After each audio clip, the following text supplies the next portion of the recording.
Hello everyone, in this video I'm going to speak Portuguese. If you don't understand the language, please click here at the bottom, at your right side, at the proper icon to activate the English subtitles. Boas tardes, irmãos e irmãs de Cristo.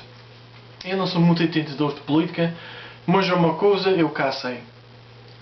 Um católico não pode ser socialista. Vou aqui dar ler-vos aqui um pequeno resumo do que é o socialismo e depois vamos à frente ver porque que um católico não pode ser socialista. Ora, diz assim: o socialismo ensina a mesma doutrina marxista que o comunismo. Tem o mesmo objetivo, a revolução, e quer a mesma organização económica da sociedade. É materialista, rejeita a religião, a moral, o direito, Deus, a Igreja, os direitos da família, do indivíduo. Quer que todos os meios de produção estejam nas mãos do Estado e, igualmente, toda a educação, todos os transportes, as finanças, e que o Estado seja o soberano senhor de todas as forças da nação. Deseja a supressão da diferença entre as classes sociais. Também para o socialismo, a pessoa existe para o Estado, não o Estado para a pessoa. A vantagem tática do socialismo para os que dirigem a seita comunista é que o socialismo pode tomar cores mais suaves. O comunismo é aquele vermelho sangue. O socialismo pode ir do rubro ao cor-de-rosa. O comunismo tem dificuldade de se fazer passar por cristão. O socialismo arranja modos de se dizer cristão e assim realizar a revolução paulatinamente e por etapas. Isto é o socialismo.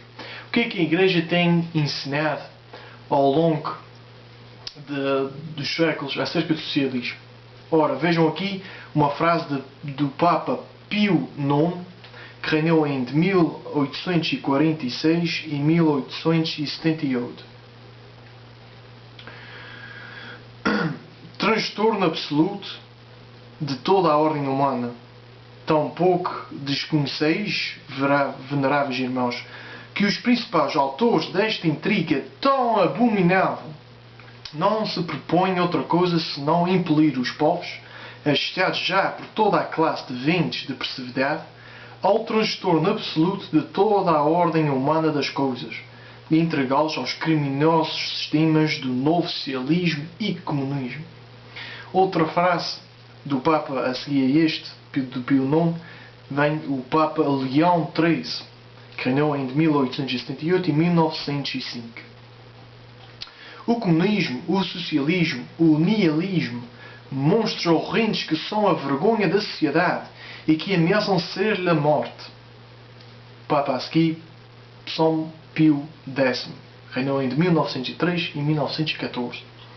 Inquietantes e acabrunhadas são a audácia e a ligeireza de espíritos de homens que se dizem católicos e que sonham refundir a sociedade e estabelecer sobre a terra, por cima da Igreja Católica, o reino de justiça e de amor, com operários vindos de toda a parte, de todas as religiões e sem religião, com ou sem crenças. Será uma agitação tumultuosa, estéril para o fim proposto, e que aproveitará aos agitadores de massas menos utopistas. Sim, na realidade, pode-se dizer que o Silon escolta o socialismo, o olhar fixo numa quimera. O Papa a seguir, Bento XV, reinou entre 1914 e 1922. Não é nossa intenção aqui repetir os argumentos que demonstraram claramente os erros do socialismo e de doutrinas semelhantes. Nosso predecessor, Leão XIII, muito sabiamente já o fez em encíclicas verdadeiramente memoráveis. E vós, veneráveis irmãos, tomareis o maior cuidado para que esses graves preceitos não sejam jamais esquecidos.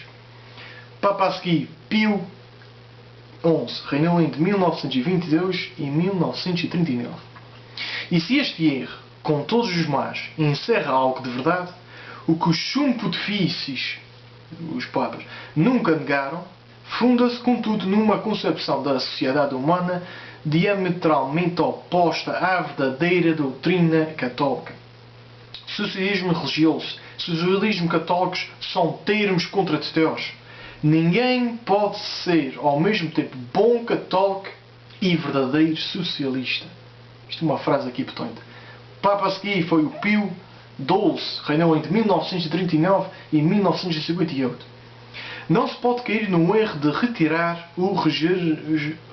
o gerenciamento dos meios de produção da responsabilidade pessoal dos proprietários privados, indivíduos ou companhias, para transferi-la à responsabilidade coletiva de grupos enormes. Uma situação que se acomodaria muito bem com a mentalidade socialista. Papa a seguir, Papa São João XXIII, reinou entre 1958 e 1963. A razão está em que o socialismo funda-se em uma doutrina a respeito da sociedade humana que é ligada ao tempo e não toma em conta nenhum outro objetivo que o bem-estar material. Desde que ele propõe uma forma de organização social que tem em vista unicamente a produção, ele coloca uma muito severa restrição à liberdade humana, ao mesmo tempo que viola a verdadeira noção de autoridade social. Papa a seguir, Papa Paulo VI, que reinou em 1963 até 1978. Muito frequentemente os cristãos, atraídos pelo socialismo, tendem a idealizá-lo em termos que, além de tudo mais, são muito genéricos. Um desejo de justiça, solidariedade e igualdade. Eles recusam a reconhecer as limitações do movimento socialista histórico, que continua condicionado pelas ideologias das quais se originaram. Papa a seguir, Papa São João Paulo II, que reinou entre 1978 e 2005. Nesta luta contra um tal sistema, está aqui a referir-se ao capitalismo selvagem, não se veja como modelo alternativo o sistema socialista, que de facto não passa de um capitalismo de Estado, mas uma sociedade do trabalho livre, da empresa e da participação. Papa Leão XIII, com diversos argumentos, insistia fortemente contra o socialismo do seu tempo, no caráter natural do direito da propriedade privada. Este direito, fundamentalmente para a autonomia e o desenvolvimento da pessoa, foi sempre defendido pela Igreja até aos nossos tempos. É por isso que o socialismo vai contra aquilo que a Igreja Católica ensina, não é? Em termos de propriedade privada. Papa Bento XVI, o Papa a seguir, a São João Paulo II, que reinou entre 2005 até 2013. Tanto o capitalismo como o marxismo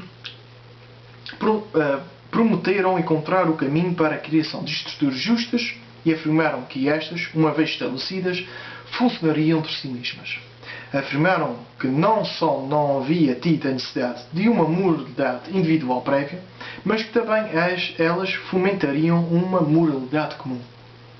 E estas promessas ideológicas se mostraram falsas. Não fala aqui, não é explícito aqui o socialismo, mas o socialismo é um ramo do marxismo, um bocadinho do capitalismo. Portanto, até aos dias de hoje, meus irmãos, a Igreja diz que um católico não pode ser socialista. Fica aqui a pergunta: como é que em Portugal, não é? O país de onde eu sou originário, como é que em Portugal, um país que a grande maioria da população, a grande maioria da população é católica, como é que pode haver tantos socialistas? Fica aqui outra pergunta também.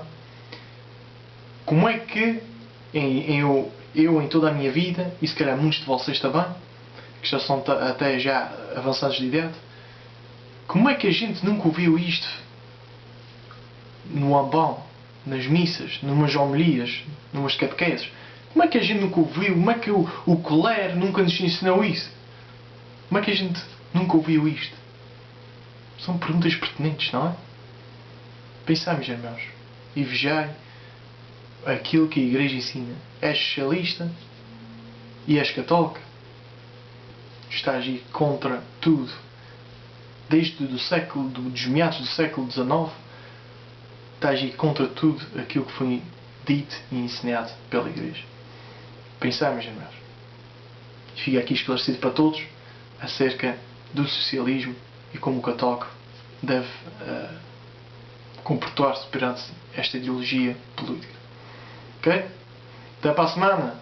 E deixo todas as referências, essas encíclicas todas, não é? Deixo todas as referências aí abaixo do vídeo para depois vocês poderem comprovar, não é? Para não dizerem que estou aqui a fazer isto a inventar. Está lá tudo. Está ali cartas apostólicas, discursos, encíclicas.